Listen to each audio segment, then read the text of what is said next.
Hello, I'm Doug Dormer, founder and CEO of White Pine Systems. White Pine has a proprietary platform for telehealth and patient engagement. With online and mobile applications, our platform, called SPINN, the Secure Personal Information and Notification Network, addresses the most costly and difficult health challenges to improve both financial performance and health outcomes. In the next few minutes, I'll tell you about SPINN and what sets us apart. I'll also tell you about our successes and how the market is responding, which makes White Pine Systems a tremendous investment opportunity. At root, the problem is a system of fragmented care combined with an industry that has not kept pace with evolving technology, which is why the United States ranks number 1 in cost per capita, a bad thing, number 26 in terms of health outcomes amongst developed nations, and in 2012, number 46 in terms of efficiency, one place below Iran. So the opportunity overall is huge. By some estimates, as much as $19 billion in potential savings by improving care coordination and patient engagement, affecting as many as 34 million people per year. Now, when we think of telehealth as an ideal part of this solution, we should think of it as having really 4 aspects. Live video encounters between physicians and patients, community coordination with patient engagement with workflow and online and mobile applications, including self-help applications that allow patients to do things without the need or the cost of labor from the clinicians, that extend thereby work beyond the walls of the clinic itself. And integration with electronic health records and practice management, including scheduling and billing and analytics, and certainly including devices like glucometers and home health monitors, everything from Fitbit. Now, in our view of the world, we don't include the devices themselves as a part of our solution set, but everything else we view as a part of what we offer and the part of what we provide through SPINN. Now, the state of telehealth is very early. We're seeing very low rates. Less than 5% of encounters are conducted today by telehealth. Our friends at Chilmark Research, the leading research analyst in the country, say that today we are in the first wave with wraparound services consisting of separate encounters such as urgent care encounters or perhaps psychiatric encounters, which are standalone events that then operate outside of the overall ongoing continuum of care, the evidence-based protocol for care. Chilmark estimates that it's going to take us until 2018 or 20 to be able to see an integrated telehealth solution, just as I have described to you a moment ago. We believe there are opportunities today where the market is ready to be able to see a full integrated telehealth solution. We call each of these a care unit, a locus of interest, common to a particular health state or condition. These are some of the examples. In each case, we find that there is a sufficient sense of urgency, that the nature of care involves frequent and ongoing communication, that there is an evidence-based practice that can be expressed through technology, and most of all, that there is a payment model today that reimburses providers, including the cost of our products and services, allowing them to improve their sustainability while improving outcomes for their patients. SPINN is the telehealth platform that we believe is the ideal solution to take advantage of this opportunity, including online and mobile solutions based on evidence-based practices that are configurable for each care unit, and including new data with analytics and reporting never before available, and of course, meeting the requirements of Meaningful Use Stage 2.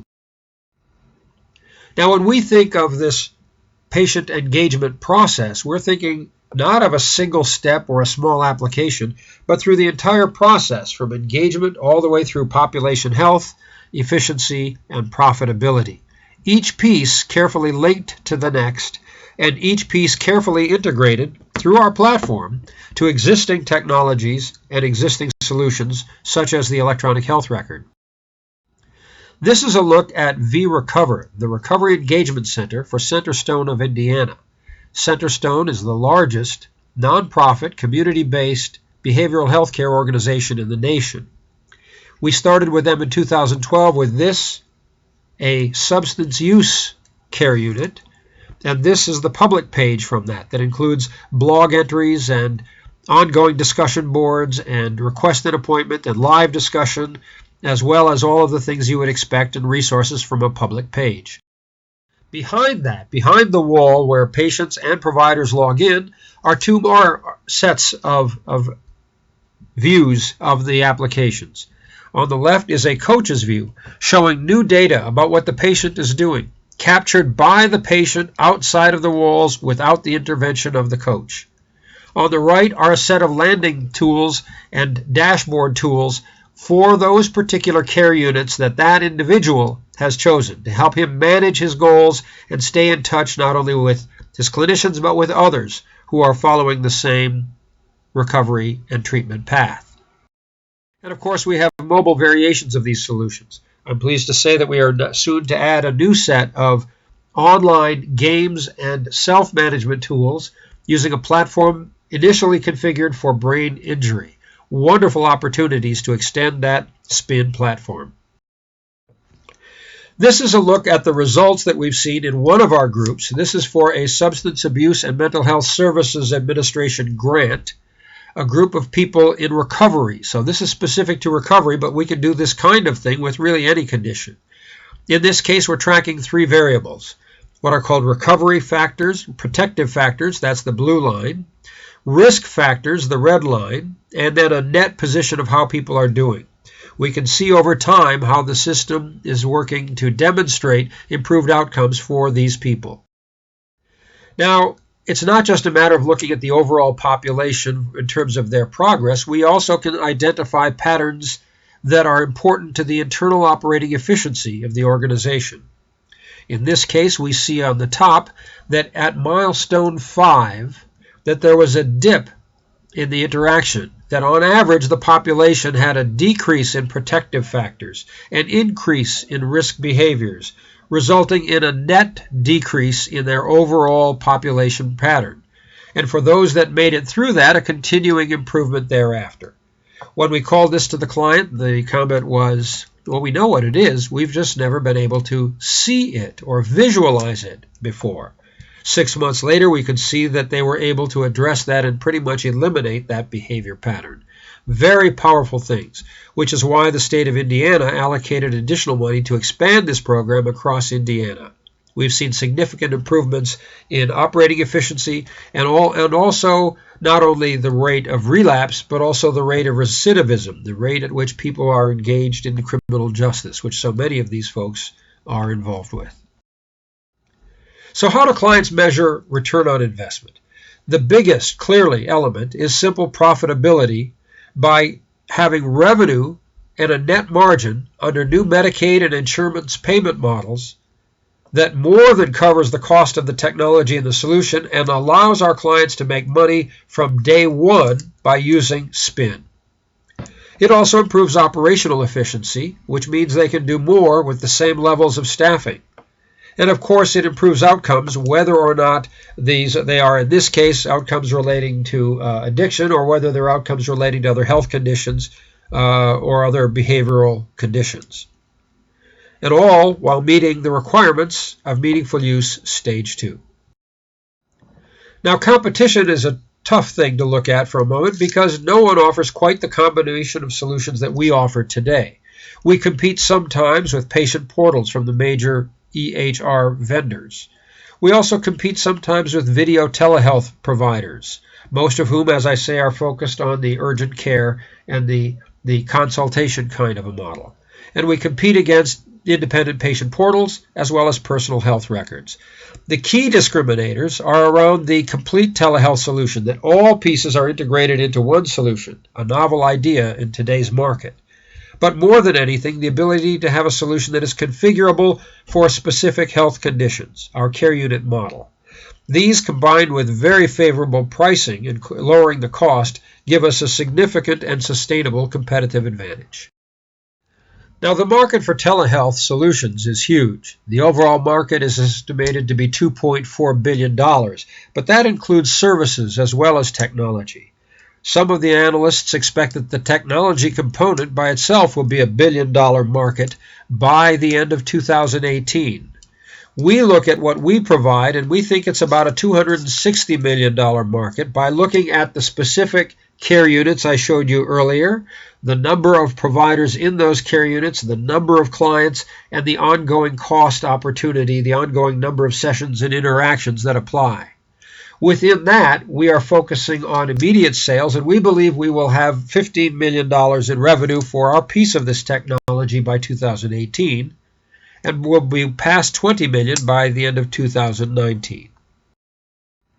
We've made tremendous progress over these past 3 years, with recognition by SAMHSA and by the NIH at the White House, and now having achieved certification for meaningful use. As you can see, in the last year, we've seen a significant increase in interest with new clients and now with a full pipeline looking ahead. Our marketing strategy is quite straightforward. It's a combination of key account sales and channel sales, along with a heavy focus on the internet using paid advertising as well as website, blogs, and press releases and webinar. We believe this is the most cost-effective means of offering our products to the market and gaining the most recognition quickly. We've already seen significant benefits through doing this. Now we need to ramp it up. I'm proud of our management team, with Chad Cook as our CTO, Jonathan Smolo as our EVP of Sales and Marketing, and Rosalind Bean Harris running our professional services group. I hope you'll take a moment and look at their biographies in our business plan. It's a wonderful team. We have 3 great advisors right now. Mike Lardiere, who is the Vice President at North Shore Health, but has also held positions with the National Council of Behavioral Health and is a nationally known expert. Mark Ford, an expert in security and privacy in healthcare with Deloitte, the large consultancy, and Joe Mullen, chairman of Bottom Line Technologies, a tremendous company that has experience in these related fields. We're very proud of our advisors. Our revenue model is pretty simple. It's really focusing on an annuity stream of per member per year fees. The fees generally start at $10 per person per year, but increase to about $18 to $20 as people add care units or other functionality. We also have training capabilities as well as needs assessments. So our typical configuration is perhaps $30,000 to $50,000 in the first year, followed by at least $10,000 per year because of the 1,000-person minimum for each client thereafter. This is our income statement projection for the next 4 years ending in 2018. As you can see, we expect to just about double the number of clients each year and to increase the number of SPINN members each year. You'll notice that we have an operating loss in 2015 and 2016. I should point out that's on an accrual basis because of the way accounting requirements, generally accepted accounting principles, require us to handle certain fees that we think of as services for integration, configuration, and training. Those fees are amortized over 3 years when in fact we will receive the cash up front in year 1. So on a cash basis, our income should be positive, particularly in 2016 and beyond. So far, we've raised $1,050,000 from friends and family and angels, including $225,000 from the Michigan Economic Development Corporation through its pre-seed fund. Today, we are looking to raise $950,000. We have commitments for $200,000, and so we're now looking to raise $750,000. It's possible that we may raise more capital in the future. However, at this point, we believe that this round of funding will carry us through cash flow profitability. We look at the exit opportunities and we see some amazing things happening. Our friends at Healthcare Growth Partners, an investment banking firm in Chicago, in their most recent report, show multiples of revenue between 4 and 8 for the top quartile of sales of similar related health IT companies. We also see multiples of EBITDA of 12.6 and above. So we believe the company is ideally positioned to be a part of the move towards consolidation between now and 2018. Finally, here's a video clip prepared by Centerstone of Indiana for their presentation at the White House in September of 2018. It's a good chance to see not only how the clinicians, but how the users, the participants and patients, have come to use and rely upon SPINN, the Secure Personal Information and Notification Network. This concludes our presentation. Thank you very much for taking the time to listen to this discussion. I hope we'll have a chance to talk and that you will join us on this most exciting journey. Goodbye.